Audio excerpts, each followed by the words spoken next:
Poultry farming शुरू करना चाहते हैं उनके लिए देसी पोल्ट्री फार्मिंग बहुत ही इम्पोर्टेंट है, जिससे उन्हें कम समय में बहुत अच्छे पैसे मिल सकते हैं या फ़ायदा इससे मिल सकता है। लेकिन ये शुरू करते समय हमें कुछ बातें ध्यान रखनी होती है।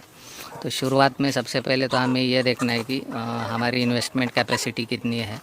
जैसे कि उदाहरण के तौर पे कोई अगर 100 पोल्ट्री का फार्म शुरू करना चाहता है तो उसको पोल्ट्री शेड में कम से कम 200 स्क्वायर फुट का फार्म तैयार करना ज़रूरी है।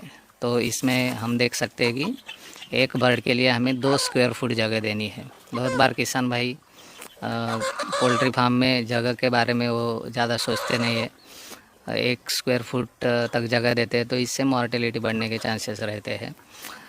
तो जिनको शुरुआत करनी है वो पोल्ट्री शेड कंस्ट्रक्शन से, और उसमें हमें कितने बर्ड रखने और कितनी जगह छोड़नी है ये सोचना बहुत ज़रूरी है। यहाँ पे आप देख सकते हैं कि हमने एक शेड भी बनाया हुआ है। तो इसकी डायरेक्शन पूरब से पश्चिम ऐसी लंबाई होनी चाहिए। इस तरह से अगर शेड बनाते हैं हम तो दिन भर सूरज की किरणें इसके अंदर नहीं आती और टेम्परेचर मेंटेन होने में मदद मिलती है। उसके बाद जो सवाल आता है वो रहता है चूज़ों का। देसी पोल्ट्री फार्मिंग शुरू करते समय चूज़े कहाँ से लेना है, यह एक महत्वपूर्ण टॉपिक होता है। बहुत सारे किसानों को फार्म बांधना ये कोई बड़ी बात नहीं लगती, लेकिन चूज़े कहाँ से लेना है उनके लिए बहुत बड़ा प्रश्न रहता है। तो कौन से भी स्टेट में हो तो आप अगर चूज़े लेना है तो सबसे पहले आपको गवर्नमेंट हैचरीज हर स्टेट में होती है, तो वहाँ पे आपको देखना है कि हमारे खुद के राज्य में ये गवर्नमेंट हैचरी कहाँ पे है और वहाँ पे कौन सी ब्रीड के देसी चूज़े मिलते हैं। यह भी पता नहीं है तो हर एक ज़िले में कृषि विज्ञान केंद्र रहता है, तो वहाँ पे जाके आप इसकी इंक्वायरी कर सकते हैं। तो वहाँ से भी आपको मालूम होगा कि हमारे आसपास या हमारे स्टेट में ये देसी चूज़े कहाँ मिलते हैं। बहुत सारे किसान भाई प्राइवेट हैचरीज से भी चूज़े लेते हैं, तो ये लेते समय हमें ध्यान रखना है कि हैचरीज रेपुटेड है, वहाँ से कितने किसान भाई चूज़े लेके जाते हैं तो उनकी क्वालिटी अच्छी है या नहीं। यह बातें हमें पोल्ट्री चिक्स हम परचेस करते हैं तो उस समय ध्यान हमें रखनी ज़रूरी है। एक दिन के चूज़े हम जब परचेस करते हैं तो उसके लिए हमारे फार्म पे ब्रूडिंग की व्यवस्था होनी बहुत ज़रूरी है। तो एक दिन के चूज़ों के लिए 39 डिग्री सेल्सियस टेम्परेचर लगता है, तो यह टेम्परेचर मेंटेन करने के लिए हमारे पास ब्रूडर या इलेक्ट्रिक बल्ब हमारे फार्म में लगे होने चाहिए ताकि उनको पर्याप्त मात्रा में गर्मी मिल सके। यह ब्रूडिंग हमें तकरीबन 20 दिन तक करनी है। उसके बाद इम्पॉर्टेंट टॉपिक आता है, वह रहता है वैक्सीनेशन का। पहला वैक्सीनेशन चूज़ों को हैचरीज में दिया जाता है। उसके बाद चिकन पर्पज़ के लिए हम पोल्ट्री कर रहे हैं तो पहला वैक्सीन हम 5 दिन में, दूसरा वैक्सीन 7 दिन में और तीसरा वैक्सीन 25 दिन में देते हैं। पहला वैक्सीन और दूसरा वैक्सीन, पहला लासोटा का और दूसरा आईबीडी का हम आँख में देते हैं और तीसरा लासोटा का 25 दिन का वैक्सीन हम पानी में देते हैं। देसी पोल्ट्री फार्मिंग करते समय फीड का भी बहुत इम्पोर्टेंट रोल रहता है। तो यह फार्मिंग हम कर रहे हैं तो इसके लिए मार्केट में देसी फीड या गावरान फीड, इस नाम से फीड अलग अलग कंपनीज़ के मिलते हैं।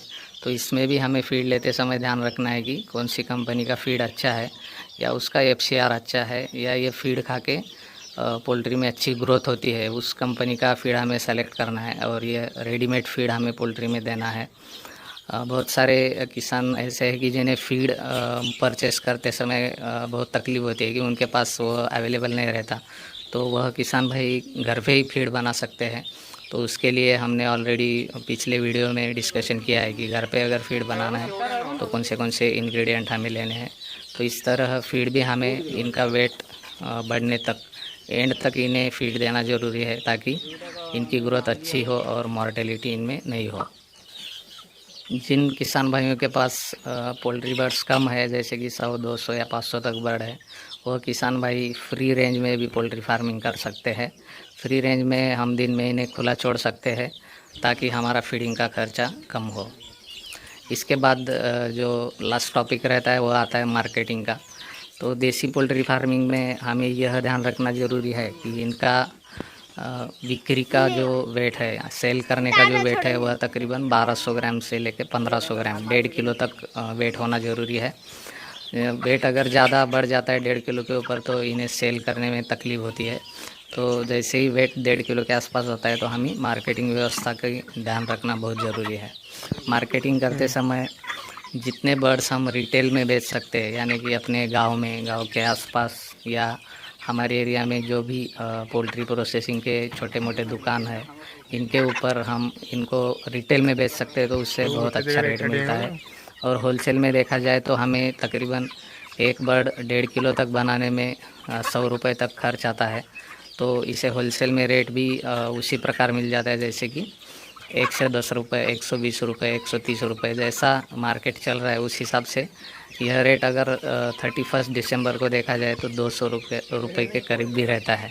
तो पोल्ट्री बैच डालते समय हमें ये ध्यान रखना है कि हमारी पोल्ट्री सेल करने कौन से समय में आ रहे हैं, उस समय में क्या रेट अच्छा मिल सकता है, तो ये बातें ध्यान